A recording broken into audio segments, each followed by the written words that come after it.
On June 18, 2024, the clients from Morocco to Yuwei factory for visiting and technical discussion regarding the terrazzo slurry treatment. The clients toured Yuwei workshop and saw the equipment. We explained the working principles and demonstrated the operation of our filter press equipment. This hands-on experience allowed the clients to appreciate our technology.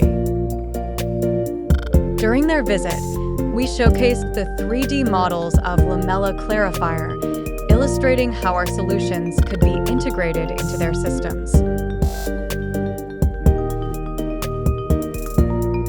The solution is designed to treat wastewater generated during the production of terrazzo products at client's factory.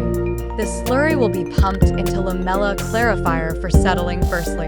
Then the clear water will overflow out, and for recycling use, the sediment sludge will be treated by filter press.